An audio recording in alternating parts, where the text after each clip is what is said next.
Assalamualaikum warahmatullahi wabarakatuh. Selamat pagi, saudara-saudara. Pada pagi ini Bapak akan menjelaskan tentang media pemasaran. Kita lakukan yang dari topik yang lalu, tapi ini Bapak pakai media PowerPoint. Bapak mengumumkan bahwa saudara-saudara mahasiswa mendengarkan penjelasan Bapak ini. Setelah Bapak jelaskan, Bapak kasih pertanyaan di Google Classroom dan dijawab. Dan nanti absen kelasnya di Google Classroom jam 13.30 ya. Oke. Pada video kali ini Bapak akan membahas tentang manajemen pemasaran, yaitu bab 1. Pertama, bagaimana sih definisi pemasaran di abad ke-21. Jadi pertama, ada beberapa pertanyaan yang perlu kita jawab, dan nanti saudara-saudara jawab ya. Setelah saya mendengar tentang video ini, sudah jawab di Google Classroom. Yang pertama, mengapa pemasaran itu penting? Yang kedua, apa ruang lingkup pemasaran? Yang ketiga, apa saja konsep-konsep dasar dalam pemasaran? Yang keempat, bagaimana manajemen pemasaran berubah? Dan yang kelima, apa tugas yang diperlukan untuk manajemen pemasaran yang berhasil? Jadi inilah kelima poin ini yang akan kita bahas pada siang ini. Oke, yang pertama yang kita bahas adalah what is the scope of marketing? Apa ruang lingkup pemasaran? What is the scope of marketing? Jadi kalau sudah paham, minggu lalu kita telah menjelaskan tentang apa itu pemasaran, apa itu konsep pemasaran ya. Sekarang kita mengulang kembali, memperjelas kembali. Jadi pemasaran itu menurut American Marketing Association yang dirilis pada bulan Agustus 2004. Jadi definisi ini dirilis oleh American Marketing Association atau AMA pada bulan Agustus 2004 katakan bahwa pemasaran itulah suatu fungsi organisasi dan seperangkat proses untuk menciptakan, mengomunikasikan, dan menyerahkan nilai kepada pelanggan, dan mengelola hubungan pelanggan dengan cara yang menguntungkan organisasi dan para perusahaannya. Dari definisi ini bahwa pemasaran itu kita kesimpulan bahwa pemasaran itu adalah fungsi organisasi. Maka kalau kita ke perusahaan, di situ ada namanya departemen pemasaran, ada bagian pemasaran karena fungsi organisasi, bisa jadi satu departemen pemasaran yang menangani masalah produk-produk kepada pelanggan. Dan juga proses karena ada interaksi, ada hubungan sosial antara produsen dan konsumen, antara pembeli. Jadi tugasnya apa? Bagaimana perusahaan itu mendesain produk, menciptakan produk yang bernilai dan mengomunikasikannya dan menekan nilai kepada pelanggan. Jadi nilai inilah manfaat yang sesuai dengan pelanggan, sehingga di sini dalam itu juga perusahaan itu juga harus bisa mengelola hubungan baik dengan pelanggan yang saling menguntungkan, sehingga dapat menguntungkan perusahaan dan juga dapat membuat pemilik saham itu bahagia karena perusahaan itu mendapat keuntungan. Jadi perlu kita, apabila kita itu bernilai bagi pelanggan, insya Allah pelanggan akan membeli produk kita. Dan sebaiknya kalau kita tidak sehingga mengapa tidak akan membeli produk kita, maka perusahaan itu harus berusaha untuk menciptakan nilai suatu produk. Setelah produk itu bernilai, dikomunikasikan melalui media-media promosi, media dan sebagainya. Oke, ini nilai pemasarannya. Jadi kemudian selanjutnya adalah marketing management is apa? Manajemen adalah satu seni dan ilmu. Mengapa kata seni? Karena berhadapan dengan manusia, berhadapan konsumen yang punya banyak kebutuhan berbeda, karena ilmu dipelajari. Ada dipelajari di bangku kuliah, di universitas, yang akan membawa satu ilmu. Jadi untuk memilih pasar sasaran, serta mempertahankan, dan menambah jumlah pelanggan melalui penciptaan, penyampaian, dan mengomunikasikan nilai pelanggan yang unggul. Jadi di sini kita simpulkan bahwa jadi manajemen terus seni dan ilmu. Ya, ilmu. Jadi kalau kita mau menjual produk, kita harus mengetahui siapa pasar kita. Ya, pasar kita siapa? Ya, itu kita pasar dulu. Nah, jadi kita bisa membuat produk, menciptakan produk yang bernilai untuk disampaikan, dijual kepada pasar sasaran yang kita tuju. Ya, jadi langkah pertama adalah kita menetapkan pasar sasaran dulu. Sehingga kalau kita sudah bisa menetapkan sasaran yang kita inginkan, yang tuju, kita tinggal kita bisa mendesain produk itu ya sesuai dengan keinginan dari pasar yang kita tuju tersebut. Ya, sehingga nanti kita akan berhasil dalam pemasaran. Oke, kemudian ini adalah namanya konsep marketing. Ya, pertama, jadi pemasaran itu bermula dari ini, ada bahwa manusia itu punya kebutuhan, ya punya kebutuhan, keinginan. dan permintaan. Kebutuhan manusia sama, ya. Kebutuhan manusia di seluruh dunia itu sama. Manusia di Amerika perlu makan, manusia di Arab Saudi perlu makan, Eskimo perlu makan, ya.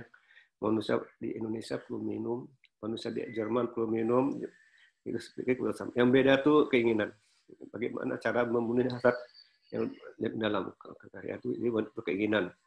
Orang Amerika lapar makan roti, tapi orang Indonesia lapar makan juga, tapi makannya bukan roti tapi nasi. Nah itu namanya keinginan. Ya, ini lebih beda. Jadi kalau ada keinginan dan didukung oleh daya beli, ya, dan konsumen itu membeli, ya, punya daya beli, punya uang dan mau beli, itu namanya permintaan.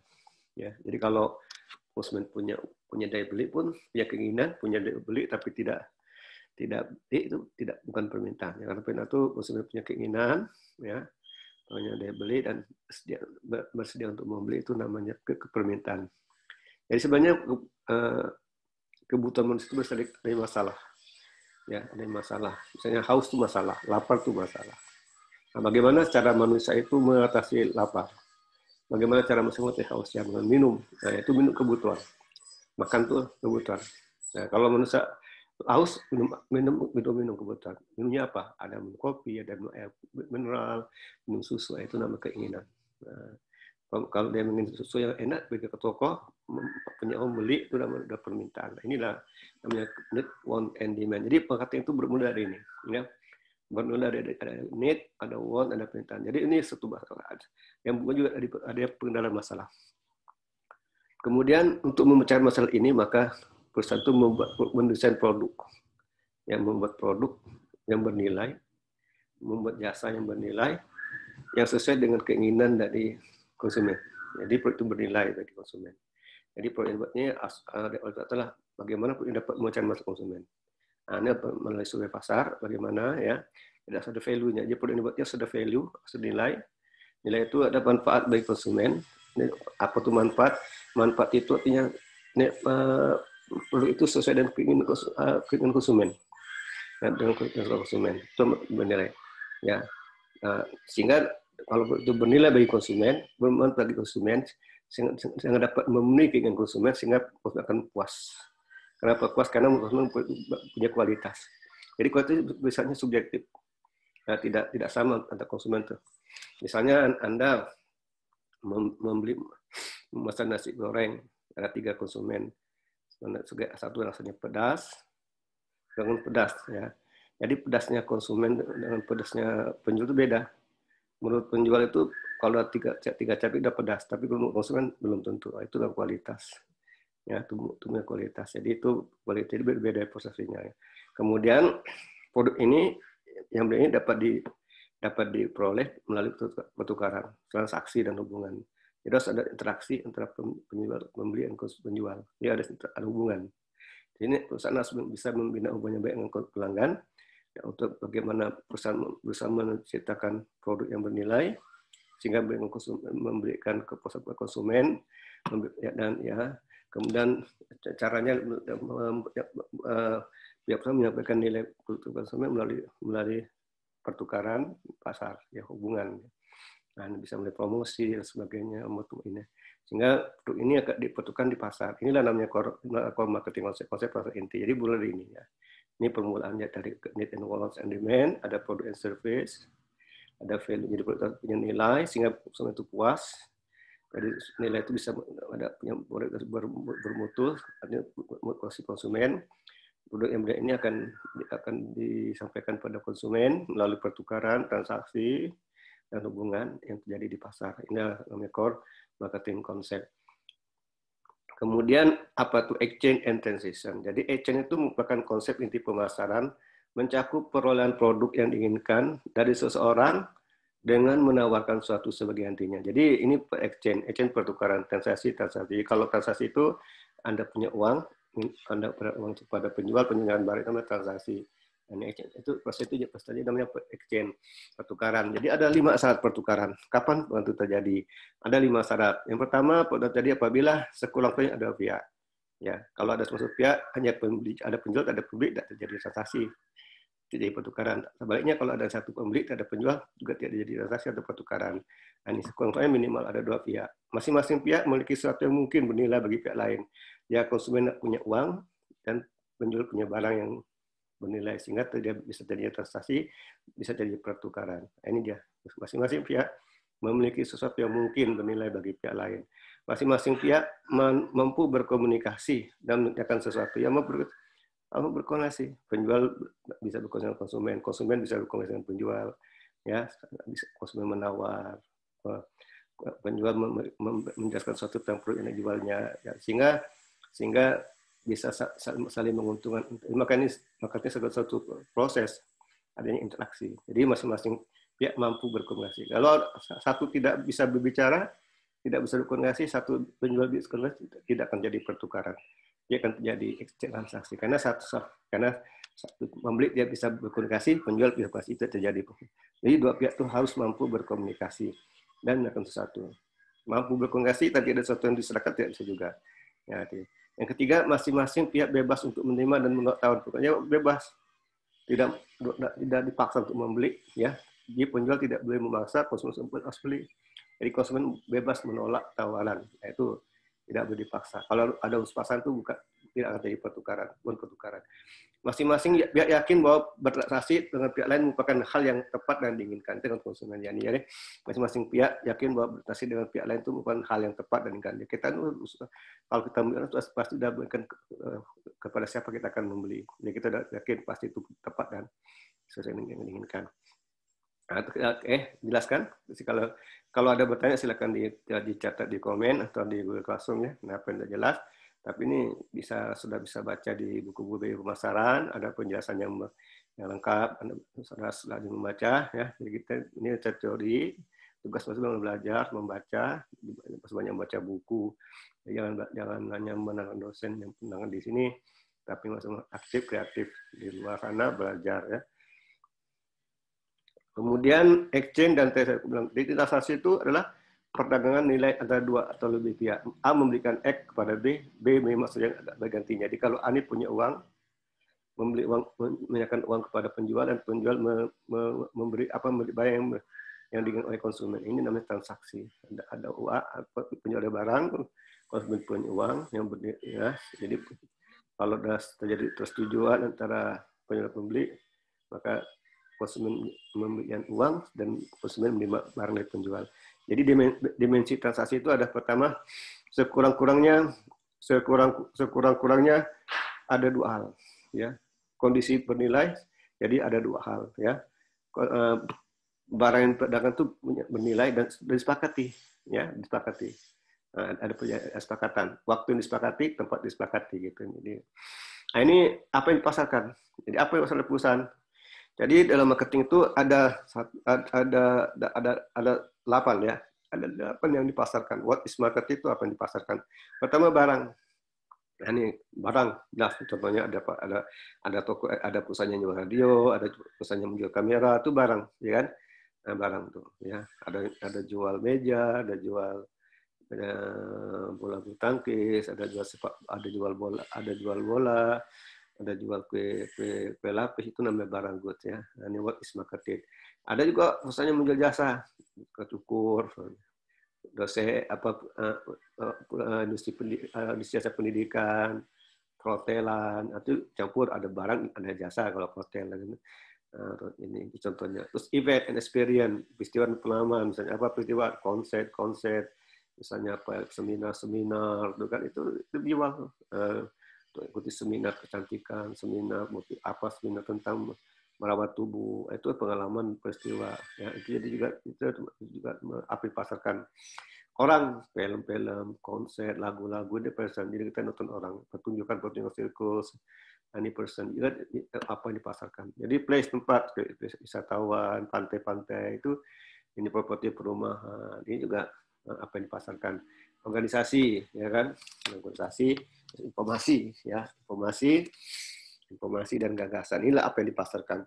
Banyak informasi kita juga bisa dikasih informasi yang penting-penting itu, ya. Sebagai informasi itu bayar, kita beli informasi. Organisasi, ya, kita ikut apa, misalnya kita masuk organisasi apa, organisasi jantung sehat, ya kan, kita ikut organisasi juga itu dipasarkan kan perlu bayar. Ide-ide ya, ide juga bayar. Bagaimana misalnya kita ikut ide apa, misalnya kita ikut suatu seminar tentang bagaimana mengajar, bagaimana waktu juga ide. Kayak ini ya, ini namanya what is marketing. Apa di pasar itu banyak, ada barang, ada jasa, ada peristiwa, ada pengalaman, ada orang, ada tempat, ada properties, ada informasi dan ide. Jadi tidak hanya barang, luas. Ini semua produk, semua good, service, event, experience, person, places and properties, organization, information, dan itu disebut dengan istilah produk. Kemudian what is market? Who market? Siapa yang memasarkan? Ya. Jadi marketer itu pemasar, mencari respon, memasar, orang yang memasarkan, orang yang menyampaikan produk yang bernilai pada pelanggan itu pemasar. Prospek itu orang yang pemberi respon. Prospek itu. Jadi dalam marketing itu ada tujuh tipe konsumen. Pertama prospek. Prospek itu orang yang tahu bahwa kita punya usaha tapi dia belum mengunjungi pesan kita. Dia tahu kita punya usaha tapi mereka belum pernah ke tempat kita. Itu adalah prospek. Tugas pemasar bagaimana mengubah prospek ini supaya mau datang ke tempat kita. Dia shopper. Ya, shopper itu orang yang datang pesan kita tapi dia belum beli, hanya melihat dulu produk kita. Itu nama shopper. Kalau Anda misalnya tamat SMA, begitu tinggi SMA, siswa SMA itu prospek. Siswa SMA tahu ada UPB, tahu ada ekonomi UPB. Bagaimana UPB berusaha untuk mengubah prospek agar mau datang ke UPB. Datang dulu, ambil brosur, itu nama shopper. Shopper itu orang datang ke kita, tapi hanya melihat, belum beli. Kalau sudah beli, itu namanya customer. Customer itu diikat dengan satu kartu anggota, ya itu namanya klien. Ya itu klien, ada klien, baru advokat, dan partner. Itu tipe-tipe dari pelanggan. Jadi ada prospek, ada shopper, ada customer, ya, pelanggan tetap ya orang yang pernah beli sekalipun itu disebut customer. Maka ada dua macam customer. Ada customer aktif, ada customer pasif. Kalau itu beli teratur ke kita berarti customer aktif. Tapi kalau sekali beli itu customer pasif. Nah, bagaimana kita mengubah customer jadi supaya dia tidak terproyak, tidak beralih ke pesaing, itu kita ikat dengan satu ya kartu anggota dan sebagainya. Itu namanya jadi klien ya, ada klien. Di klien kita jadi bagaimana kita jika advokat membuat kita untuk membuat produk kita ya, itu namanya advokat. Nah, ini itu dia. Kemudian pasar itu pasar, tempat membeli dan menjual berkumpul. Tapi pasar tidak mesti bertemu. Di era revolusi digital kali ini tidak mesti bertemu, ya. Itu pasar itu tadi pertemuan antara permintaan penawaran itu pasar ya. Jadi kita mesti bertemu. Kita udah di era teknologi itu biasa melalui telepon, ya, telepon, ada media internet, sosial media. Jadi tak perlu bertemu. Jadi dengan internet kita ada bisa berbelanja, bertransaksi. Oke, ini sistem pemasaran yang sederhana ya. Ada industri, ini perusahaan, jadi industri dia kumpulan perusahaan, kumpulan penjual yang punya produk, yang buat punya produk yang bernilai, ya. Kemudian dikomunikasikan, ya, dan ini dikomunikasikan kepada pasar, ditawarkan melalui media-media, ada promosi, dikomunikasikan melalui media promosi, iklan-iklan dan sebagainya, atau bentuk tular, by mouth, kan? Perlunya konsumen dalam membeli perlu uang, ya kan? Nah, untuk di konsumen ini sini dalam memperoleh produk ini, ya, yang beli itu perlu uang, ya. Juga perlu informasi, ya, informasi perusahaan. Jadi biasa melalui iklan-iklan, ya, dan sebagainya. Ada iklan di TV, iklan radio, kabar. Nah ini maka konsumen dapat informasi, ya. Di sini perusahaan juga bisa memberi informasi yang bernilai, produk yang bernilai kepada pelanggan sedang dipimpin tadi. Ini namanya sistem pasar sederhana. Ada industri, ada pasar. Sederhana. Kemudian ini namanya struktur aliran dalam ekonomi pasar modern. Ya, ini sini ada banyak pasar nih.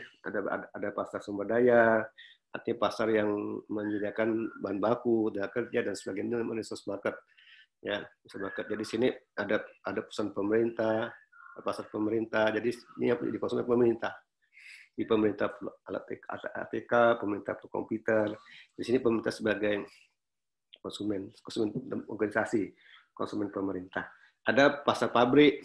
Pabrik itu ya, membeli bahan baku untuk mengolah bahan baku jadi ke konsumen. Ada pasar konsumen. Ini pasar konsumen ini yang menggunakan produk dari perusahaan. Kan? Ada pasar perantara, ini kayak supplier ya. Nah, jadi semua ini masih, kalau pasar sumber daya ini menyediakan sumber daya kepada perusahaan, menyediakan tenaga kerja untuk perusahaan. Jadi untuk tenaga kerja, perusahaan harus memberi gaji upah pekerja dan perusahaan memberi bahan baku dari resource market. Nah, ya. Kemudian pada pasar itu mendapatkan tenaga kerja dari mana? Dari pasar dari konsumen kan. Nah, ini konsumen menyediakan tenaga kerja pada pasar sumber daya gitu kan. Nah, ini tuan baku dari sini juga supplier. Nah, ini jadi juga sama nih, saling ada imbal balik ya, imbal balik. Jadi juga pemerintah perlu tenaga kerja ya, perlu sumber bahan baku dan semua ada imbal baliknya. Ada kalau ya, konsumen bayar pajak ya, pemerintah memberikan jasa pada konsumen bayar pajak. Nah, ini pemerintah menyediakan transportasi jalan, ya, konsumen harus bayar pajak pada pemerintah supaya terlaksana jadi bagus. Ini contohnya struktur island dalam bukan ekonomi. Jadi ekonomi bagusnya sebagus semuanya, ya saling ada hubungan timbal balik. Ya. Oke, lanjut lagi. Nah, ini pasar konsumen. Ini pasar pelanggan utama konsumen. Nah, jadi pasar konsumen atau orang yang memakai produk, orang yang menggunakan produk. Kalau ini pasar bisnis perusahaan. Jadi mereka beli barang ini untuk diolah, untuk dilakukan kembali tujuan para konsumen, pasar bisnis market. Ini pasar global, seluruh dunia, ya pasar global. Jadi kayak KFC itu produk pasar global, ya produk global. KFC, Starbucks itu sama.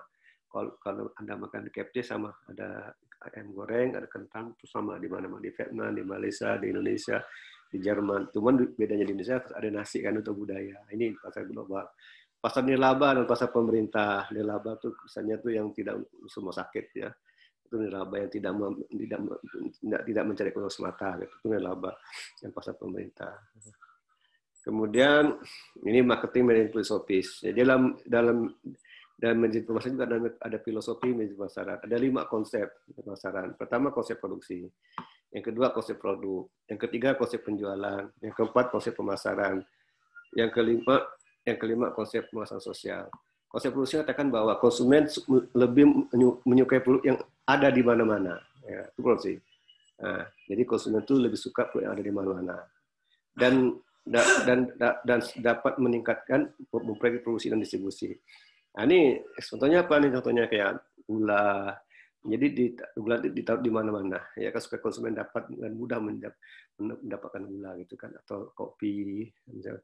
Ini kebutuhan sehari-hari, garam. Nah, ini termasuklah menggunakan konsep produksi ada di mana-mana. Jadi konsumen itu lebih suka yang ada di mana. Jadi tidak capek-capek untuk mendapatkan barang itu. Ada di mana-mana. Di warung ada, di Mart ada, di Alfamart ada di mana-mana. Ini kan konsep produksi.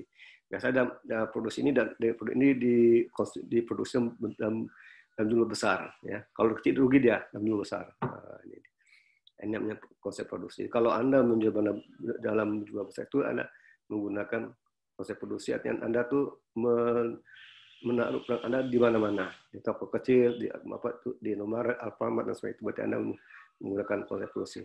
Ada juga yang kedua adalah konsep produk.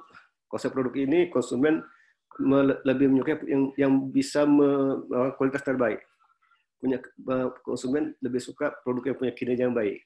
Dan konsumen lebih menyukai produk yang inovatif. Jadi kalau Anda sebagai pengusaha mengutamakan mutu, mengutamakan kerja produk Anda dan selalu berinovasi, berarti Anda ini menggunakan konsep produk. Ya, harganya agak lebih mahal karena Anda berfokus pada mutu, ya, kinerja produk Anda dan inovasi-inovasi, ya, sehingga harga produk agak lebih mahal. Tapi kalau konsep produksi agak murah karena dia dalam jumlah besar dan distribusi pada banyak tempat. Nah, ini konsep produk. Kalau konsep penjualan, konsumen itu akan membeli produk hanya jika perusahaan itu mempromosikan. Kalau tidak promosi, konsumen tidak tahu. Nah, ini kan berarti kalau konsumen dari pabrik, dari konsumen pabrik buat produk, jadi produk dipromosikan buat jual. Nah, itu konsep penjualan. Jadi belum tentu ini betul sesuai dengan konsumen. Jadi itu laba dari aset dari sini, aset dari promosi pada konsumen. Jadi ini kelemahannya penjualan. Pertama kali jual, aku setelah dicoba, ternyata tidak bagus, akhirnya konsumen tidak akan membeli lagi produk ini. Selling konsep. Jadi selling konsep bukan dari pabrik, dibuat produk, jadi dipromosikan, jual. Beda dengan marketing konsep. Kalau marketing konsep ini fokus pada kebutuhan dan konsumen. Setelah melalui survei, melalui riset pasar, apa konsumen, baru dibuat produk sesuai dengan konsumen, baru dijual pada pasar, sehingga pasar itu mau membeli produk yang sudah dibuat karena itu sesuai dengan konsumen. Ini nama marketing konsep. Jadi dia bermula dari konsumen, bermula dari kebutuhan konsumen dulu. Sudah tahu apa konsumen, baru didesain, dibawa ke bagian rekayasa, digambar dan dibuat, baru dipromosikan kepada konsumen, sehingga konsumen puas karena produk itu sesuai dengan konsumen. Yang kita ada ini nama marketing konsep. Karena ini banyak perusahaan yang memang menggunakan ini kalau marketing konsep. Kemudian yang terakhir societal marketing konsep. Konsep pemasaran berwawasan masyarakat. Jadi fokus pada kebutuhan juga, tapi juga bisa menghasilkan nilai yang sangat unggul, tapi juga penting lingkungan. Maka kita lihat ada namanya green marketing, pemasaran hijau, produk green, produk hijau. Jadi produk yang sampai merusak lingkungan. Di samping dapat menukarkan konsumen, tapi produk yang ditawarkan juga jangan sampai merusak lingkungan. Ini namanya societal marketing konsep. Oke, paham? Ya, dapat dipahami ya. Oke. Catat, Bapak yang sini catat, nanti kan ya, sehingga nanti bisa menjawab pertanyaan Bapak ya. Oke.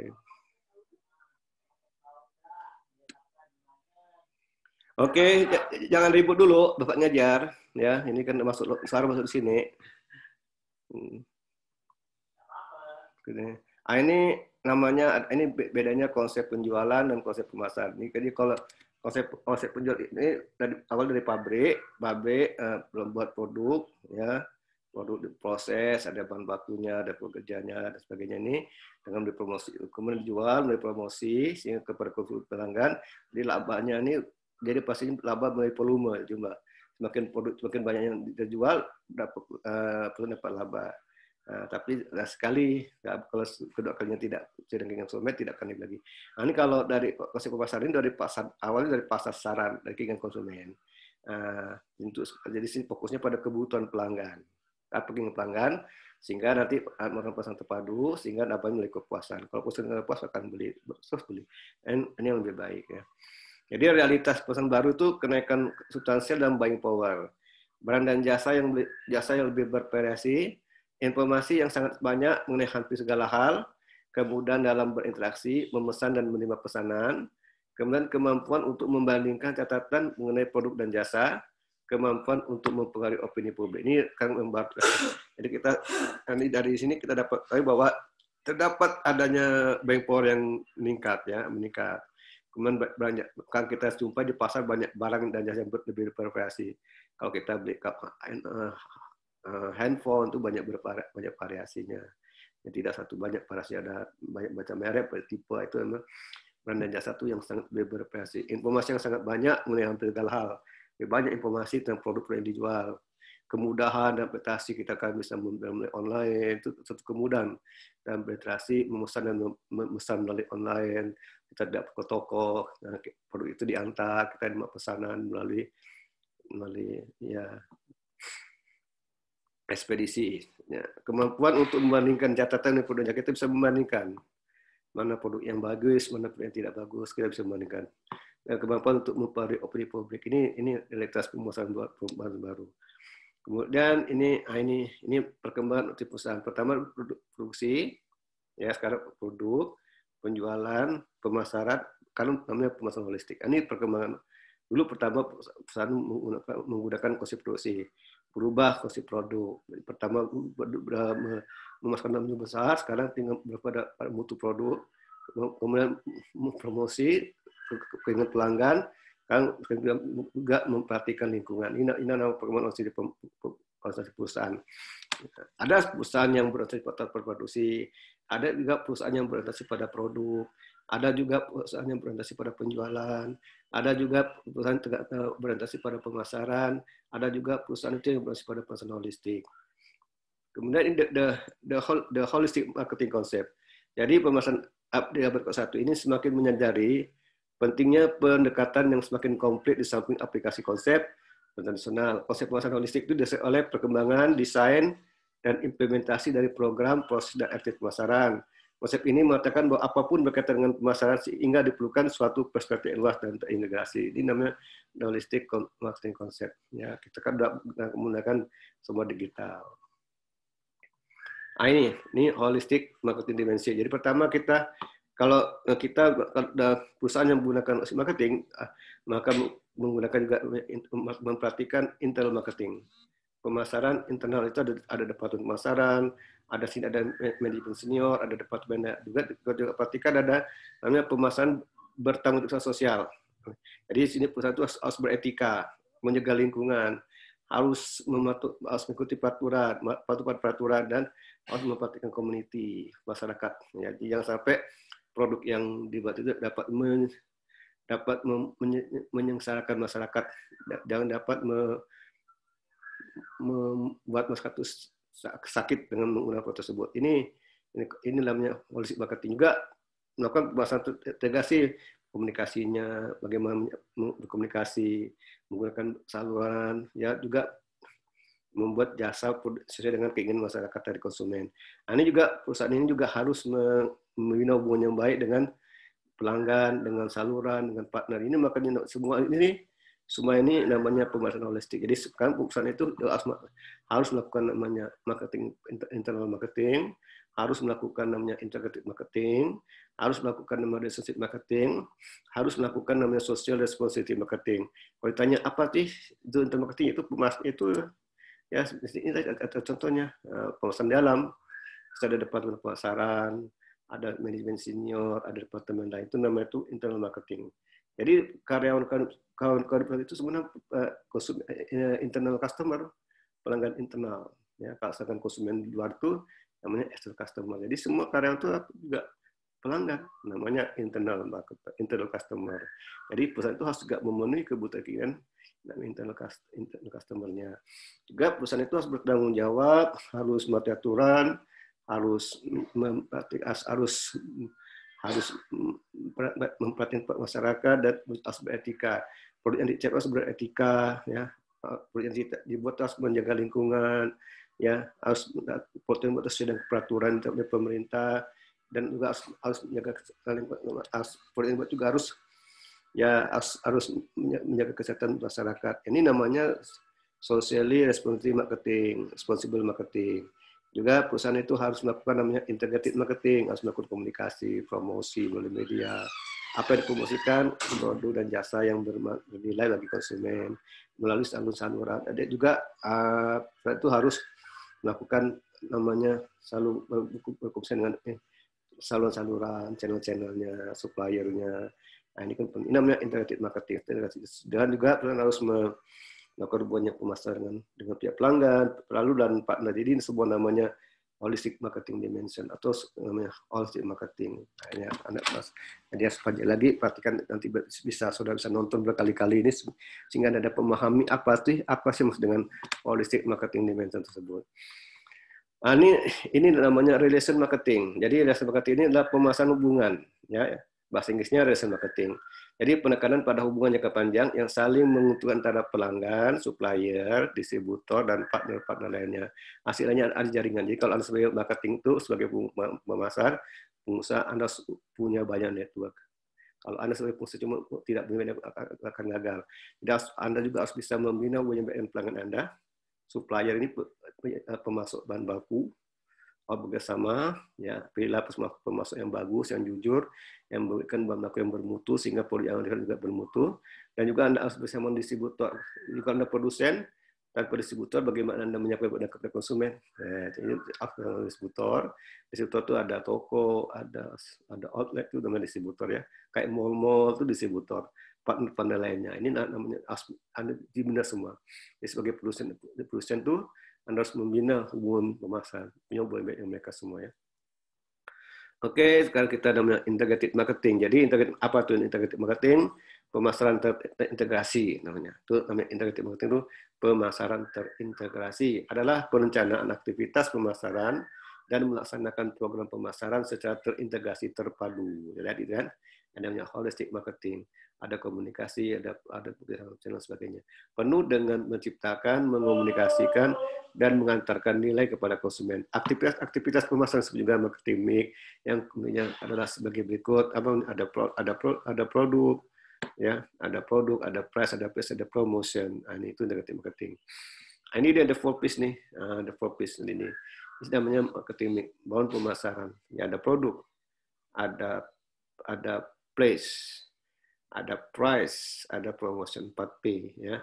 Jadi kalau produk itu tentang aneka ragam produk, ada kualitas itu punya aneka ragam, ada kualitas produk, ada desainnya, ada ciri produk, features produk, ada merek, nama produk, ada pengemasannya, ada ukurannya, ada jasa produk, ada jaminannya, ada kembalinya. Ini namanya produk.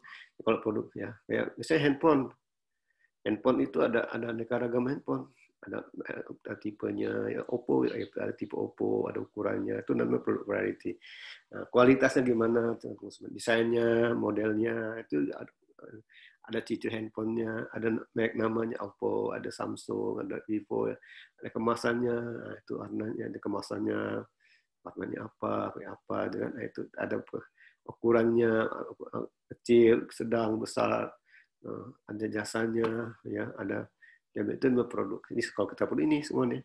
Kalau kita misalnya produk ada ini semuanya ada berapa 3, 5, ada 10 jadinya. Kalau kita tentang harga, ada harganya, produk punya harga, ada diskonnya, ada potongannya, ada periode pembayaran apa ada kreditnya, ada bisa kredit, bisa pakai periode pembayaran dan sebagainya. Ini namanya harga.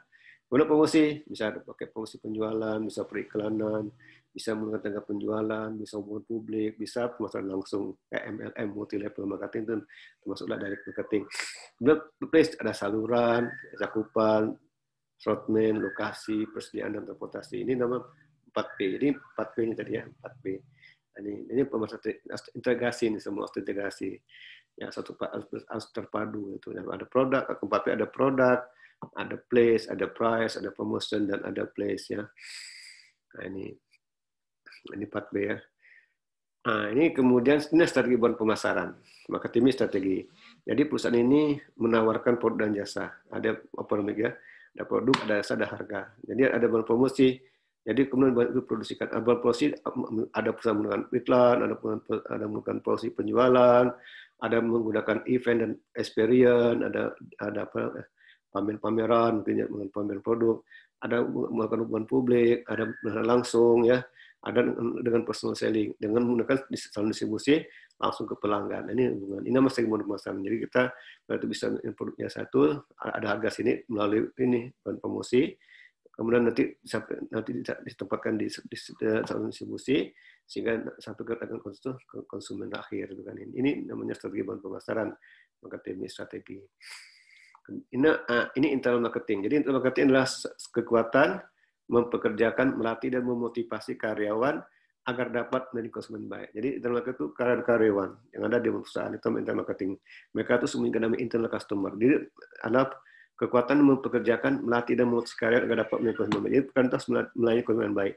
Nah, jadi internal marketing. Jadi kalau mau bagus itu ya perusahaan itu harus memenuhi keinginan internal customer, barulah external customer.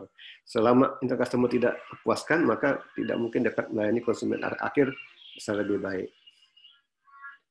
Nah, ini social responsibility marketing. Artinya apa? Di mana perusahaan itu terus memahami perhatian dan etika, lingkungan, hukum, dan sosial, sehingga memasukkan pertimbangan-pertimbangan tersebut ke dalam praktik pemasaran mereka. Perusahaan harus menyeimbangkan dan mengatur kriteria yang sering bertentangan antara laba perusahaan, pemuasan keinginan konsumen dan kepentingan publik. Ini harus memperhatikan lingkungan, harus memperhatikan etika, hukum dan sosial. Ya, dalam membuat produk, dalam membuat sesuatu, jangan semata-mata laba, jangan semata-mata memasarkan keinginan konsumen dan jangan semata-mata kepentingan publik, tapi juga harus melihat juga etikanya gimana, lingkungannya gimana, hukumnya gimana dan sosialnya gimana. Kemudian marketing management task ini tugas-tugas manajemen pemasaran.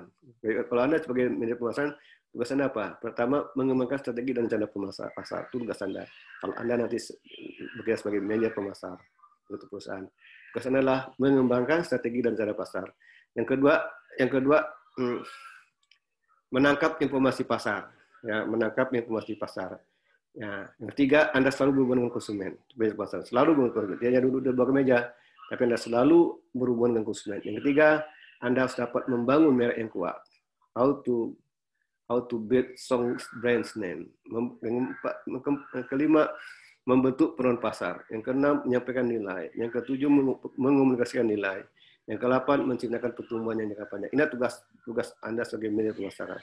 Terus ingat, yang pertama, Bapak ulangi, mengembangkan strategi dan cara pasar. Yang kedua, menangkap informasi di pasar. Yang tiga, berhubungan dengan konsumen. Yang keempat, membangun merek yang kuat. Yang kelima, membantu peran pasar. Yang keenam, menyampaikan nilai. Yang ketujuh, mengkomunikasikan nilai. Yang kedelapan, menciptakan pertumbuhan jangka panjang. Nah, ini. Nah, nanti untuk minggu depan kita akan belajar bagaimana mengembangkan strategi dan rencana pemasaran. Bapak harap juga dari Google bab ini kita akan diskusi, ya kita akan pakai sampai untuk bab saat ini. Bapak akhirkan dulu, silakan Anda lihat pertanyaan di Google Classroom dan dijawab. Assalamualaikum warahmatullahi wabarakatuh.